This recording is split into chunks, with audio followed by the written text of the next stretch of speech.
Assalamualaikum warahmatullahi wabarakatuh. Perkenalkan, nama saya Nabila Kencana Ungu dengan NIM 2348201126 dari Prodi S1 Farmasi kelas 4C.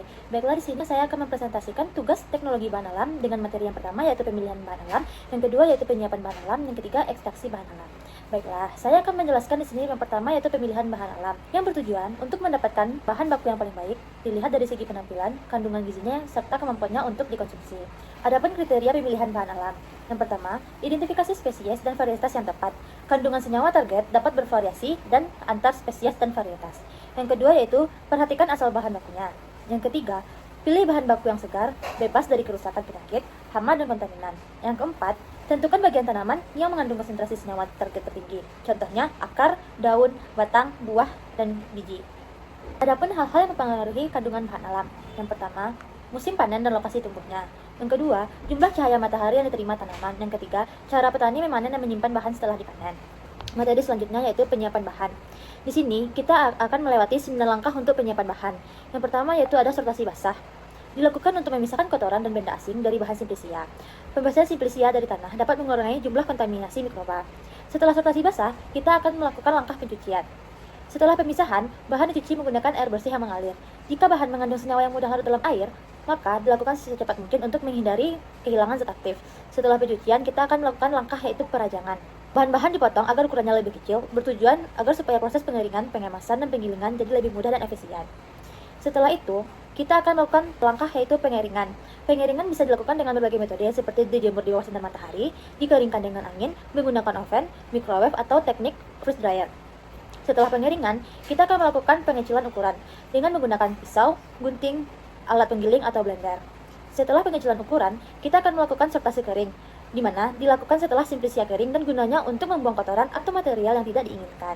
Setelah itu, kita akan melakukan pemeriksaan mutu yang bertujuan untuk memastikan kualitas simplisia bermutu dengan dilakukan analisis seperti analisa kandungan air, kadar abu, kadar serat, dan uji farmakognosi, fisika, kimia, biologi, dan mikrobiologi. Setelah itu, kita akan melakukan tahap pengepakan atau pengemasan yang bertujuan untuk mengurangi volume sampel hingga lebih ekonomis terkait dengan biaya pengangkutan. Langkah yang terakhir adalah penyimpanan. Dalam penyimpanan simplisia harus benar-benar sesuai karena merupakan faktor kualitas dari simplisia tersebut. Cahaya dan udara dapat mempengaruhi kualitas simplisia. Materi selanjutnya yaitu ekstraksi bahan alam. Ekstraksi adalah proses pemisahan senyawa aktif dari bahan alam dengan menggunakan pelarut tertentu yang biasa digunakan pada industri makanan, farmasi, dan kosmetik. Adapun klasifikasi ekstraksi, yang pertama yaitu ekstraksi fluida superkritis, yang dimana ekstraksi menggunakan fluida superkritis, misalnya karbon dioksida, sebagai pelarut. Superkritis yang dimaksud adalah di mana fluida mencapai suhu dan tekanan tertentu. Yang kedua, ada ekstraksi padat cair, di mana senyawa target dalam bahan padat, misalnya daun teh. Rumusan 2 diekstrak pakai pelarut cair, misalnya menggunakan air panas. Yang ketiga ada ekstraksi cair-cair, di mana ekstraksi senyawa target dalam suatu cairan diekstrak pakai pelarut cair lain yang tidak tercampur, misalnya memisahkan minyak dari air. Selanjutnya ada prinsip dasar dari ekstraksi. Yang pertama, pelarut merupakan dinding sel dan masuk ke dalam jaringan. Yang kedua, pelarut melarutkan senyawa target, contohnya metabolit sekunder. Yang ketiga, pelarut ditambah senyawa target dipisahkan dari biomasanya.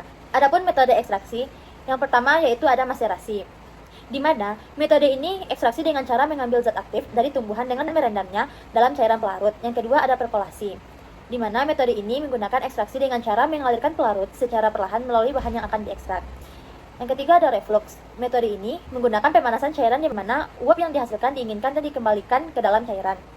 Selanjutnya ada sokletasi.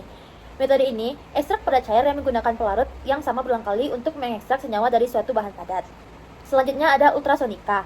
Metode ini ekstraksi yang menggunakan gelombang suara berfrekuensi tinggi untuk memecah sel dan melepaskan senyawa yang diinginkan dari suatu bahan.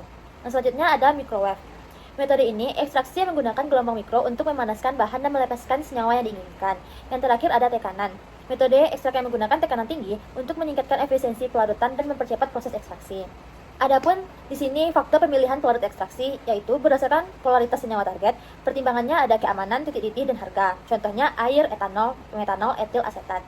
Dan ada ekstraksi lanjutan, yaitu proses pemekatan dan pemurnian ekstrak. Stabilitas senyawa harus dijaga, hindari suhu tinggi dan waktu yang lama.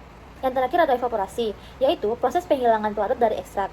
Menghasilkan ekstrak kental atau kering menggunakan alat rotary evaporator vakum. Baiklah, sekian presentasi dari saya. Apabila ada perkataan atau penyampaian yang salah, mohon dimaafkan. Wassalamualaikum warahmatullahi wabarakatuh.